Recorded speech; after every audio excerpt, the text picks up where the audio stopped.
Depuis des mois, c'était un des mystères les plus intéressants à la WWE. Paul Heyman, le Special Counsel de Roman Reigns, devait une faveur à CM Punk en échange de son aide à War Games. Oh là là là là, on pouvait en imaginer des choses, ça aurait pu être quelque chose de fou. Mais dans le SmackDown du 4 avril 2025, à environ 2 semaines du Triple Threat qui implique aussi Seth Rollins, la grande révélation a eu lieu, et on va pas y aller par 4 chemins. Vous allez avoir affaire à un Johnny excédé. C'était quoi alors cette faveur? Est-ce que c'était à la hauteur des 6 mois de spéculation et de suspense? Triple H nous a-t-il pris pour des perdreaux, lui qui est censé symboliser le renouveau si génial de la WWE aux yeux des fans? Ma hype pour ce match est-elle intacte? A-t-elle véritablement existé en fin de compte? Et si tout ça est un désastre jusqu'à présent, comment peuvent-ils encore sauver le soi-disant main event de WrestleMania? Prenez-vous un café bien chaud, c'est l'heure de dézinguer ensemble. Vous êtes bien sur Johnny Catch, mon coup de gueule sur la fameuse faveur de Paul Heyman envers CM Punk, c'est parti. Mes amis, vous êtes dans l'avion en direction de WrestleMania 41 et va y avoir des grosses turbulences, alors accrochez-vous bien, parce que oui, je suis excédé, vous avez affaire à un Johnny dans une rage intense, tellement je trouve que c'était nul, mais nul, la fameuse faveur, la révélation de la faveur, celle qu'on attendait depuis des mois, et qui était pourtant un des mystères les plus intéressants de la WWE depuis l'automne 2024, et ça y est, donc dans le SmackDown de ce mois d'avril 2025, à quelques semaines à peine de WrestleMania, il y a eu la révélation du mystère, et comme souvent à la WWE, malheureusement, plus ils attendent, plus ça nous fait mal. C'est vrai, mais je vais vous dire pourquoi, n'ayez pas peur, vous verrez, tout ça va prendre sens sous quelques minutes. Déjà, rappelons dans quel contexte tout ça avait commencé, c'est important, pour encore mieux palper la déception. Donc on était à War Games, c'était l'automne 2024, et CM Punk avait exceptionnellement aidé l'OG Bloodline. Vous savez, Roman Reigns était dans sa guerre contre la Bloodline de Solo Sikoa, qui allait aboutir donc au grand match à War Games, qui se voyait d'ailleurs arriver depuis des mois. Ça c'est un autre coup de gueule que j'ai, le côté prévisible de la WWE, mais ça, c'est pas le sujet du jour.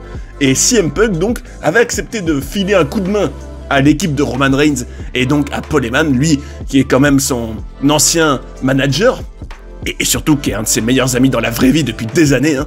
Pour ceux qui ne le sauraient pas d'ailleurs, allez voir, faites-vous un kiff.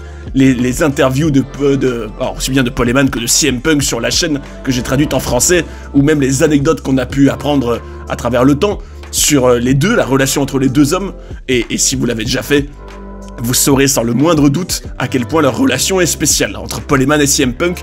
Donc c'était une situation quand même intéressante, et surtout CM Punk avait teasé juste avant War Games, écoute Paul, Roman, j'aide, mais en échange d'une faveur. Ce qui était d'ailleurs très intéressant et excitant, hein. On pouvait imaginer plein de choses. Et quand on voit ce que ça a été au final, c'est vraiment du foutage de gueule, mais vraiment. Enfin bref, donc il y avait cette faveur. Il y avait eu War Games, CM Punk avait aidé Roman Reigns à gagner, et l'OG Bloodline a gagné, puis, donc, du temps a passé, et à ce moment-là, rappelez-vous d'ailleurs, on en a parlé ensemble sur la chaîne, je spéculais, moi personnellement, je me disais, probablement que la faveur pour CM Punk de Paul Heyman, c'est d'avoir le main event de WrestleMania, si par exemple il n'arrive pas à gagner le Royal Rumble, ou s'il n'arrive pas à se qualifier via Elimination Chamber, en gros qu'il est le plan C, voilà, le plan C, on pourrait l'appeler comme ça, pour quand même avoir son rêve au Showcase des Immortels, parce que, vous le savez sans doute, c'est la grande quête de CM Punk depuis des années, enfin faire le main event de WrestleMania. Mais, ce qui est très bizarre, c'est que, là, à l'instant T où j'enregistre cette vidéo, et donc une semaine avant cette fameuse révélation de la faveur, on avait eu déjà un segment marquant dans lequel CM Punk apprenait qu'il allait bel et bien faire le main event de WrestleMania, en gros que dans le contrat de ce triple threat qui s'est mis en place, impliquant aussi Seth Rollins, hein, vous l'aurez compris, qu'il y aura donc un match entre les trois et que ce sera le main event de WrestleMania. Il y avait de l'émotion, les fans qui chantaient « You deserve it », en gros tu mérites le main event de WrestleMania, c'est super, CM Punk était au bord des larmes, Paul Heyman aussi. Et c'était d'ailleurs un moment touchant, hein, quand tu connais l'histoire des deux et le passé richissime entre les deux. Mais en réalité, c'était pas ça, la faveur. Déjà, très bizarre, je trouve. Enfin, je me dis, à la limite, quand on a appris ce que c'était la faveur en fin de compte, je me dis, bah, finalement, la semaine dernière, le fait que ce soit le main event de WrestleMania, c'était une meilleure faveur que ce qu'on a eu en fin de compte, hein. C'est vrai, franchement, vous allez voir pourquoi. Et d'ailleurs, bon, c'était quand même assez étonnant que ce soit pas ça la faveur. Bref, vous allez voir, on va quand même y arriver. D'ailleurs, j'en profite pour dire que c'était quand même du foutage de gueule, ça aussi, parce que d'un côté, vous avez Cody Rhodes et John Cena qui nous teasent en gros, qui vont clôturer le show, que ce sera le dernier match du show, ce qui est logique, hein, c'est le match pour le titre WWE. Cody Rhodes qui défend sa ceinture contre John Cena en heel. C'est logique que ce soit le main event. Donc, quand on nous dit, enfin même si, ça se trouve, ce sera donc Cody Rhodes, John Cena, main event de la nuit 1, et le triple threat main event de la nuit 2. Mais si c'est l'inverse, alors là je trouve que c'est encore plus nous prendre pour des imbéciles, et même prendre CM Punk pour un imbécile, parce que, désolé, hein, ça, la WWE peut nous le présenter comme elle veut, nous le faire avaler, cette pilule-là, comme elle le souhaite, mais ne soyons pas naïfs. Le main event de la nuit 1, c'est pas le main event de WrestleMania. Je le disais déjà l'année dernière. D'ailleurs, je trouve ça complètement ridicule que la WWE ait comptabilisé, par exemple, l'année dernière, pour Roman Reigns, lui qui était dans la nuit 1 aussi. L'année dernière, vous savez, le fameux match par équipe contre Cody Rhodes et Seth Rollins avec The Rock, que la WWE lui a compté 2 main events de WrestleMania l'année dernière. Ce qui est complètement ridicule, il y en a qu'un de main event. Bref, je trouve que c'est absurde, et donc si c'est le main event de la nuit 1, c'est clairement du foutage de gueule, clairement. Mais bon, c'est pas le sujet c'est la faveur. Et donc dans le segment en question, donc, t'avais d'abord Roman Reigns qui arrive, donc d'ailleurs il était filmé en arrivant des coulisses jusqu'à l'arène, une tenue noire et blanche qui rappelait un peu aussi ses meilleures périodes, même si ses t-shirts étaient plus épurés, et je préférais personnellement ses t-shirts d'avant. Même si, bon, c'était pas non plus horrible, hein, c'était simplement OTC. Et des baskets blanches d'ailleurs. Bref, on remarquait tout de suite que Roman Reigns, en arrivant, ignorait Paul Heyman, allait donc dans le ring, allait faire sa promo. D'ailleurs, j'en profite pour dire que Roman Reigns, c'est pas top hein, en ce moment niveau promo, mais c'est ce que je redoutais déjà quand on fait faire un face turn à Roman Reigns qui, lui, tout ce qu'il lui fallait, c'était être un heel, c'était l'intensité. Alors autant, il a des moments d'intensité, des moments un peu de colère ou de nervosité, où il est bien, où il est charismatique, où il est divertissant. Mais trop de fois, y compris dans ce segment, Roman Reigns a la voix trop aiguë, rigole, se met à rire, et ça me plaît pas, Alors, ce qui est paradoxal, c'est qu'en général, c'est vrai que je pense qu'il y a quand même pas mal de fans qui doivent se dire « Mais c'est génial, Roman Reigns qui rigole, il connecte avec nous, il est sympathique. » Non, moi je veux un Roman Reigns énervé, enragé, déterminé, intense. C'est comme ça qu'il est le meilleur. Revoyez ses meilleures périodes de l'époque Thunderdome quand il était au tout début de sa gimmick de Tribal Chief. C'est là qu'il brillait le plus.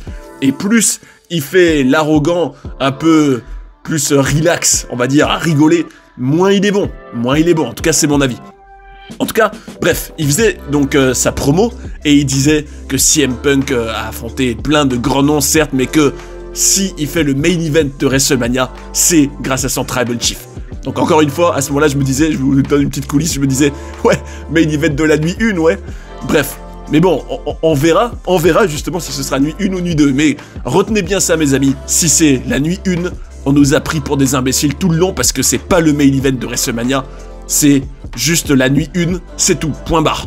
En tout cas, au moment où on s'attendait à voir CM Punk, c'est Seth Rollins qui va arriver, et qui va parler, parler pour rien dire, au moins, il était un petit peu moins exubérant que d'habitude, il avait une tenue un peu à base de gris, même si il avait des lunettes, il aurait pu aller au ski hein, dans la foulée, Seth Rollins, mais bon, rien d'étonnant de sa part, hein, on sait que c'est son délire d'être un peu dans des looks un peu excentriques. Le fait est qu'il parlait de décalage de réalité en disant « Oui, Roman Reigns, t'as été dans une bulle où t'es complètement déconnecté de la réalité et vient tout le temps te mordre les fesses au bout d'un moment. La preuve à WrestleMania 31 et la preuve aussi l'année dernière. » Bon, ça, limite, on s'en fout un peu. Ce qui comptait, là, c'était la faveur. Et CM Punk va arriver, et là, personnellement, j'avais plein d'attentes. Alors, je vous dis concrètement, qu'est-ce que j'avais imaginé comme faveur? Alors déjà, depuis des mois, ma théorie numéro 1, ça vous l'aurez compris, c'était que la faveur, ce soit... En gros, je fais quand même le main event de WrestleMania. Si j'arrive pas à y arriver, ou en tout cas à me qualifier par des moyens plus traditionnels, Paul Heyman, tu m'offres ce privilège-là en échange de mon aide à Wargames. Ça, c'était ce qui était d'ailleurs le plus logique, et ce qui était quand même assez gros, hein. Je me dis, ouais, c'est... Bon, c'était quand même prévisible, hein. On le sentait arriver, vu à quel point c'est son obsession, le main event de WrestleMania, que ce soit ça la faveur. Mais bon, j'aurais préféré ça, plutôt que ce qu'on a eu, hein. Après, qu'est-ce que j'avais imaginé comme faveur. Surtout en apprenant que le main event c'était pas la faveur. Donc je me disais, qu'est-ce qu'on peut avoir de plus gros que ça? Je me disais, alors peut-être qu'il y a un enjeu spécial grâce à Paul Heyman qui va rendre ce match encore plus épique. Bon, même si mon reproche à ce match c'est qu'il manque d'enjeu, justement. Je me dis, c'est bien beau d'avoir trois types qui se détestent et qui peuvent plus coexister en vue des quêtes de chacun, notamment CM Punk qui veut conquérir le titre, qui veut main eventer WrestleMania, et Roman Reigns qui veut récupérer la ceinture. Je me dis, ils peuvent plus coexister. D'ailleurs, un enjeu très intéressant et une faveur qu'il y aurait pu y avoir, hein, ça aurait été peut-être que Paul Heyman a fait en sorte que, en gros, les deux qui perdent ce match quittent la WWE. En tout cas, qu'il y ait une stipulation officielle que le vainqueur est officiellement débarrassé des deux rivaux. Alors, ça peut être par exemple quitter le show, en gros ne plus avoir le droit d'apparaître dans le même show que le vainqueur. Comme ça, il est débarrassé de lui. Ça aurait été pas mal, hein, je trouve. En tout cas, ça aurait eu du sens, vu à quel point ils peuvent plus se voir en peinture, les trois. Ça aurait eu du sens. Mais non, ça n'a pas été ça, malheureusement. On aurait pu imaginer aussi que ce soit finalement un #1 contender match, ce qui serait excitant, hein. En gros, le vainqueur du match devient challenger au titre de son choix, ce qui aurait été pertinent, hein. Surtout je me dis, ça aurait mis un peu d'enjeu et de suspense à ce match, en sachant par exemple lequel des trois va affronter un Cody Rhodes ou un John Cena à Backlash par exemple. Ça aurait été excitant. Après peut-être qu'ils vont encore le faire, hein. Mais ça n'a pas été ça non plus. Alors la question c'est, qu'est-ce que ça a été au final? Et c'est là qu'arrive donc la fameuse déception mes amis, parce que qu'est-ce que ça a été, tenez-vous bien? CM Punk, en faisant d'abord une référence à l'époque de l'Ohio Valley Wrestling avec Paul Heyman, ce qui était sympa, hein, pour les plus anciens ou les connaisseurs ou les passionnés, hein, tout simplement, qui sont au courant que Paul Heyman avait protégé CM Punk à l'époque de l'OVW en refusant de le virer et en voyant son potentiel alors que tout le monde militait pour que CM Punk dégage, en gros. Donc une amitié et une loyauté qui remontent à 20 ans en arrière maintenant, ce qui est fou, hein, ça par contre c'est dingue. Et ça pour le coup je trouve ça touchant, je trouve ça beau. Donc CM Punk qui rappelait ça, et qui disait, oui à l'époque, tu m'avais dit Paul, que tu te faisais pas de soucis pour moi, parce que Paul allait partir à un moment, et en gros, tu feras le main event de WrestleMania, et tu leur montreras à ce moment-là, tu leur montreras que t'avais raison, qu'on avait raison, je serai avec toi.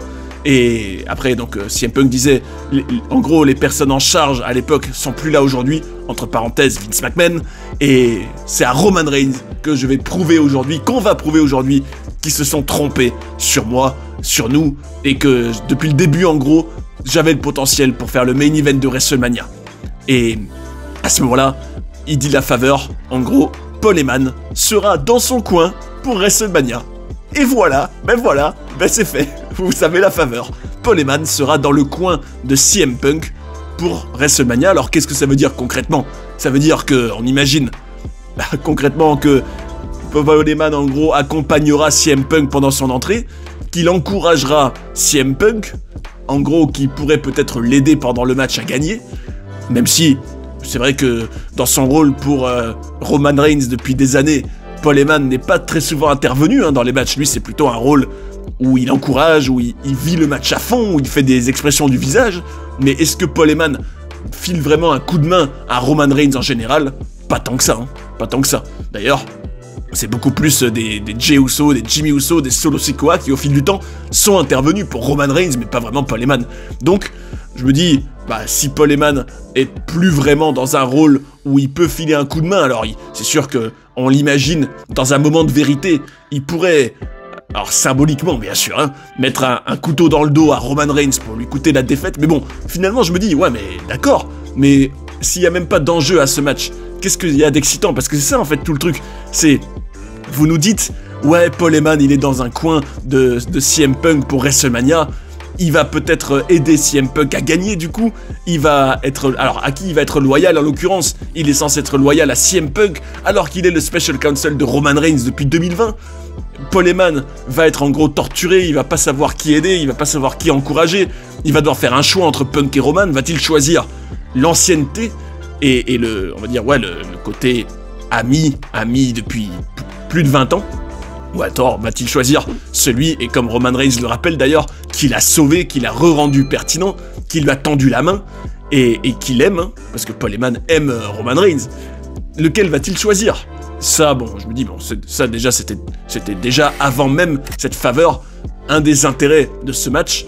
Mais bon, le problème, c'est que je me dis, oui, mais quand bien même Roman Reigns perd à cause de Paul Heyman, je vous dis, et alors? Et alors? C'est ça tout le problème de ce triple threat. C'est qu'il y a un gros manque d'enjeu, selon moi. Bref, j'étais excédé. J'étais excédé parce que je me dis, tout ça, 6 mois à attendre, 6 mois à spéculer, 6 mois à imaginer, pour qu'on nous dise juste, ah ben, Paul Heyman sera dans le coin de CM Punk. C'est tout ça pour ça. Aucune excitation, aucun intérêt vraiment spécial. Au contraire, déception d'ailleurs, coup de gueule contre les fans. Alors là, toujours aussi pathétique, hein. En tout cas, une partie, dans les salles je parle, hein, qui chante Holy Beep, vous avez compris, qui chante ça, en étant tout heureux et tout excité juste après la révélation de la faveur, à s'extasier pour rien. Je me dis, c'est fou comme les fans dans les salles, en tout cas peut-être que c'est sous l'effet de l'enthousiasme d'être sur place, de se dire, oh, c'est censé être un moment OMG moment, là on est censé être choqué, et qui chante, et qui s'extasie pour rien, et il m'énerve, je me dis, c'est pas comme ça que la WWE va se remettre en question, hein. Avec des fans qui chantent Holy Beep, à peine ils ont une révélation qui est pourrie en plus depuis 6 mois, c'était nul créativement parlant, c'était nul.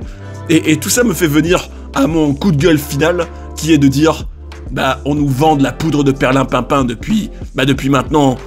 Bah en réalité, la Triple H era est née officiellement à WrestleMania 40, mais en réalité, depuis l'été 2022, hein, depuis que Vince McMahon a complètement perdu, et enfin du moins qu'il est plus dans le spotlight, et que Triple H est au contraire venu dans le spotlight comme le sauveur de la WWE, avec tout le monde qui est là sur le web. Enfin, après on dit tout le monde est là sur le web, mais c'est même pas vrai, hein. C'est que on a des voix et beaucoup de personnes qui expriment leur enthousiasme en disant « Oh, Triple H, qu'est-ce qu'il nous mijote encore? C'est génial, c'est mieux que l'Attitude Era, c'est fabuleux !» Mais moi je vous dis une chose mes amis, Triple H, pas Triple H, c'est toujours aussi pourri. Déjà je pourrais m'arrêter là, mais je pourrais aussi dire que ce soit sous Triple H ou sous Vince McMahon, il y a un truc qu'ils ont en commun de sûr, c'est l'idée de nous prendre pour des imbéciles pendant des mois, en nous faisant poireauter avec un soi-disant mystère qui finalement est un mystère en carton, hein. C'est ce que ça a été. C'est vrai qu'ils ont le point commun, Vince ou Triple H, d'avoir cette lubie de nous faire spéculer, de nous faire imaginer, de nous faire saliver pendant des mois, mais quand t'as le concret, quand il faut prouver, quand il faut montrer que oui, c'était à la hauteur de toute cette attente, bah t'es déçu. Alors, Vince McMahon, les exemples ne manquent pas de déception après des mystères.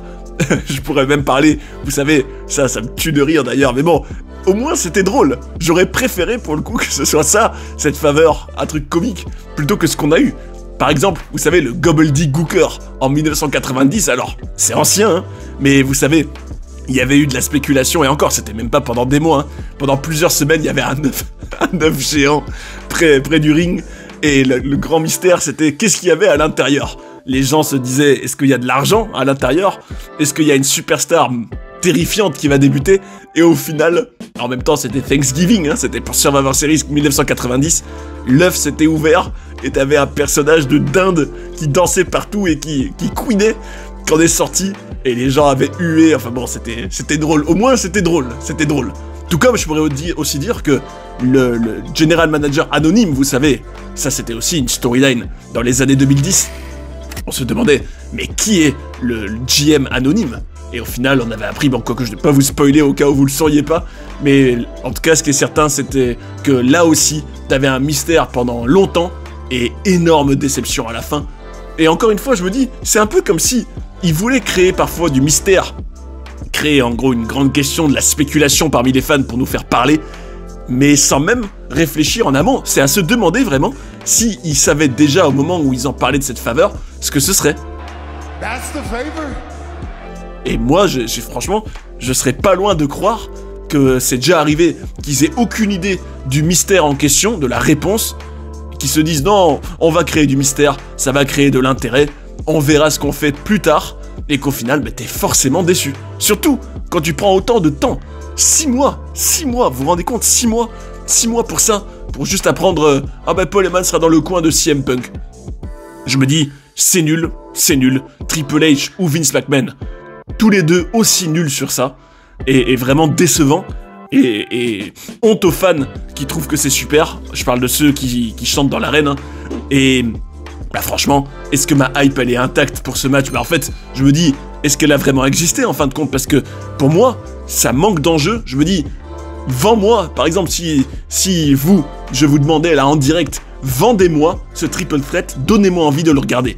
Alors là, vos arguments, ça pourrait être, bah ces 3 hommes qui se détestent depuis des années, il y a tout un passif entre eux qui dure depuis les années 2010, et c'est l'heure de régler les comptes entre eux, il n'en restera qu'un, et il y a de la haine, beaucoup de haine, du passif, il y a Paul Heyman au milieu, on sait pas trop à qui il sera loyal, il pourrait être loyal à Punk tout comme à Roman Reigns, et est-ce que vous auriez d'autres arguments? Peut-être me dire, ça va être probablement violent, et encore, on n'en est même pas sûr, ça va être intense, ce sera une belle affiche avec du star power, surtout Roman et Punk, hein, soyons honnêtes. Mais après, est-ce qu'il y a d'autres arguments pour hyper? Franchement, pas vraiment, hein. Et c'est ça tout le problème, nom d'un chien bon sang, et qui m'énerve. Je me dis en gros, il suffirait là, pour conclure, pour peut-être sauver ce qui reste de ce match et de cette storyline, il suffirait de mettre un enjeu très fort, par exemple, comme j'ai dit, que que les deux perdants, ou que, soit le vainqueur gagne quelque chose d'énorme. Par exemple, un match pour le titre, et encore, est-ce que c'est si énorme quand on sait que les title shots maintenant sont attribués comme ça, pouf, de nulle part? Par exemple, vous savez, ça se trouve la WWE, le lendemain de WrestleMania 41, ils annonceront, ah ben le vainqueur va officiellement challenger le champion à Backlash. Ils en sont capables, hein, largement. Donc je me dis, ils ont tellement l'habitude de faire des annonces sans même qu'il y ait de qualification ou de spéculation de quoi que ce soit, que même un number one contender comme enjeu, ce serait banal en fin de compte. Donc je me dis, faudrait un enjeu dangereux et menaçant pour les perdants, pour rendre ça un peu excitant. Et je me dis, voilà, ils peuvent plus coexister, à la limite, il faudrait que soit les deux perdants soient virés, et évidemment, ils trouveraient une manière pour justifier leur retour dans quelques mois, ou alors tout simplement créer des vacances, une absence de plusieurs mois pour 2 des 3, hein, ils s'en plaindront pas à mon avis, c'est vrai. Et bon après c'est vrai que tu te priverais de 2 gros noms pendant plusieurs mois, mais bon, la WWE, je croyais que le roster était si génial et si fabuleux que c'est pas grave s'il y a 2 gros absents pendant des mois, non? Bref, ça je me dis, ce serait peut-être la seule façon là de sauver cette affiche et de la rendre quand même excitante, mais franchement, si on regarde bien, c'est déception sur déception. Rappelez-vous, je vous disais, le fameux brawl qu'il y avait eu à Bologne en Italie entre les 3. Moi à l'époque, je trouvais déjà qu'il y avait un gros manque d'efforts créatifs, qu'il y avait un gros manque d'histoire, de storytelling, qu'on nous parlait pas du tout du passif qu'il y avait entre Roman et Rollins, entre Roman et Punk, que tout tournait beaucoup plus autour de phrases très simples, d'un Roman Reigns qui dit oui, ils m'ont coûté au Rumble, je me venge, c'est tout. Alors que non, nous, franchement, il y aurait 10 fois plus de hype si t'avais Roman Reigns qui nous expliquait pourquoi en long et en large et en travers, il a besoin de ratatiner les 2 hommes pour sa quête. Pourquoi, en gros, CM Punk a besoin aussi de prouver qu'il est meilleur qu'eux, même pourquoi c'est important pour lui. Pourquoi Seth Rollins a besoin aussi de gagner et de terrasser Punk, parce que c'est un poison à ses yeux pour la WWE. Tout ça, si chacun avait fait des promos là jusqu'à présent pour expliquer l'intérêt du match pour eux et pourquoi c'est important pour eux, ce serait aussi important pour nous. Et ça c'est une grande leçon, je conclurai par ça, que si tu nous dis jamais pourquoi c'est important pour les catcheurs ce match, et en insistant vraiment sur tout le côté psychologique et à quel point pour l'un c'est son obsession, pour l'autre c'est son rêve, enfin bref, en rajoutant toute une dimension bien plus humaine et profonde à un match, si tu le fais pas ça, tu te retrouves à quelques semaines de WrestleMania à être même pas vraiment hypé pour ce qui est censé être le main event, et encore on verra si ça l'est vraiment. Bref, vous l'aurez compris mes amis, grosse déception, cette faveur, énorme déception. Dites-moi dans les commentaires si vous trouvez que c'est à la hauteur, hein, mais bon, franchement, vous seriez vraiment bon public de trouver que c'était bien. Hein. En gros, que la faveur, c'est juste, oui, je serai dans ton coin. En plus, on sait même pas ce que ça veut dire, être dans le coin de CM Punk. Est-ce que ça veut dire que Paul Heyman va intervenir? À la limite, si Paul Heyman était l'arbitre spécial de ce match, et qui serait en même temps dans le coin de CM Punk, là je me dirais, bon bah là, il a un rôle important dans le match, il peut déterminer qui gagne, et il pourrait faire perdre Roman Reigns et le trahir. Bon, ok, mais encore une fois, là je répondrais, ouais mais si Roman Reigns perd, qu'est-ce que ça fait? Qu'est-ce que ça fait? C'est ça le problème. Roman Reigns, il a rien à perdre, pour le moment, dans cette situation, à part juste, voilà, une défaite, mais chaque catcheur a des défaites et des victoires dans son parcours, c'est commun. Donc je me dis, qu'est-ce que ça fait que Paul Heyman soit dans le coin de CM Punk s'il n'y a rien à perdre? Bref, ils ont peut-être encore quelques shows pour changer la donne. D'ailleurs, vous vous rappelez quand je vous disais que le mois menant jusqu'à WrestleMania 41 devrait être consacré à des promos de chacun qui expliquent pourquoi c'est important pour lui, qui se concentre parfois sur le passif entre deux des trois. Et au final, on n'a rien de tout ça. On nous fait attendre et poireauter pendant des semaines pour... Ah ben là, on signe le contrat, il est main event de WrestleMania, mais c'est pas la faveur. Hein. Puis, faveur. D'ailleurs, je précise aussi que Roman Reigns s'était pris un JTS Go to Sleep de Punk à la fin. Évidemment. Bref, je me dis, finalement, chaque semaine, on nous donne un petit truc tout pourri, enfin, en tout cas, indigne de ce que ça aurait pu être, et j'ai l'impression que ça va être ça jusqu'au bout, et que finalement, bah, ce triple threat aura été pauvre créativement, paresseux, mal construit, et c'est une déception. En tout cas, je vous invite à me donner vos avis en commentaire sur cette faveur, sur ce segment. Est-ce que vous l'avez trouvé cool? Est-ce que vous aussi, votre hype pour WrestleMania est bof, hein, surtout avec un build-up aussi, bah, on va dire, fainéant? Dites-moi en commentaire, en tout cas ce sera un plaisir de vous lire, parce qu'on est là quand même pour partager tout ça, et puis j'en profite pour vous remercier pour vos retours, vos likes, vos avis. C'est toujours génial et ça fait plaisir, donc lâchez-vous, n'hésitez pas.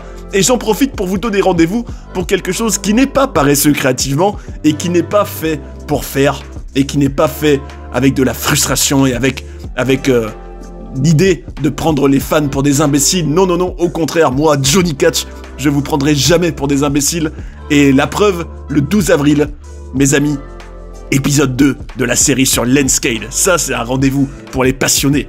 Ceux qui ont envie de découvrir la vie, bon, malheureusement tragique, du cowboy Lenscade, un personnage oublié des années 2000, un catcheur qui est mort jeune malheureusement, qui avait un potentiel énorme, qui aurait pu être le prochain Shawn Michaels, et qui malheureusement en est passé très loin.